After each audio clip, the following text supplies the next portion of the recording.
एकनाथ शिंदेंनी तत्वाला पूर्णपणे तिलांजली दिली असून केवळ सत्तेसाठी ॲडजस्टमेंट करायची आणि भारतीय जनता पक्षाची लाचारी करायची हे धोरण स्वीकारलंय. जर त्यांनी लाचारी स्वीकारली नाही तर ते टिंबटिंबावर लात मारून काढून टाकतील अशी जळजळीत टीका माजी खासदार विनायक राऊत यांनी एकनाथ शिंदे यांच्यावर केली. तसेच ऑपरेशन सिंदूरमध्ये भारतीय सैन्यानं शौर्य दाखवलं त्याचा आम्हाला अभिमान आहे, पण बऱ्याचशा गोष्टी संशयास्पद असल्याचं मत तज्ज्ञ व्यक्त करतायत. त्याचा खुलासा केंद्र सरकारनं केला पाहिजे असंही मत राऊत यांनी व्यक्त केलं. बघा, भुजबळ साहेबांना मंत्रिपदामध्ये गेल्याचा आम्हाला आनंद आहेच, त्यांच्याबद्दल आम्हाला का वाईट बोलण्याची गरज नाही आहे. परंतु आज एकनाथ शिंदेंनी काय तत्व जे आहेत, विचार जे आहेत, त्याला पूर्णपणे तिलांजली दिलेली आहे. पूर्णपणे तिलांजली दिलेली आहे. केवळ आणि केवळ सत्तेसाठी ॲडजस्टमेंट करायची आणि भारतीय जनता पक्षाची लाचारी स्वीकारायची हे धोरण सध्या शिंदे गटाचं आहे.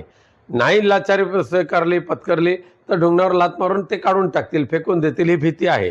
त्यामुळे शिंदे गटाची गच्छंती ही एक ना एक दिवस होणारच आहे आणि ती वाचवण्यासाठी अशा पद्धतीने लागून चालून करून भुजबळांची बदनामी करण्याचं जे काम चाललं आहे त्याची दखल मुख्यमंत्र्यांनी घ्यावी किंवा अमित शाह साहेबांनी घ्यावी असं मला वाटतं. सिंदूर जो झाला, सिंदूरमध्ये ज्या भारतीय जवानांनी आपलं शौर्य दाखवलेलं आहे त्यांच्याबद्दल आम्हाला अभिमान आहे. परंतु बऱ्याच गोष्टी संशयास्पद आहेत असं अनेक वर्तमानपत्राचे प्रतिनिधी आणि जे अभ्यासक आहेत ते सांगतायत. त्याचा खुलासासुद्धा केंद्र सरकारने, संरक्षण खात्याने, गृह खात्याने करण्याची आवश्यकता आहे. इकडे आमच्या सैन्याने ज्या पद्धतीने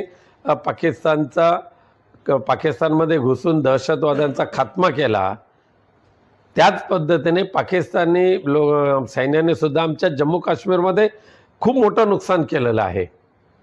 तिथल्या जीविताचं खूप मोठ्या प्रमाणात जीवितहानीसुद्धा झालेली आहे. पंजाबमध्ये झालेली आहे.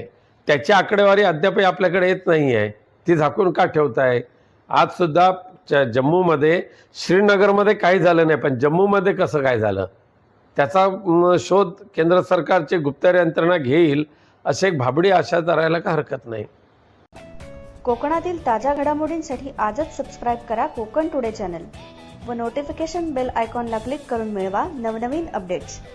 तसेच लाईक व शेअर करायला विसरू नका.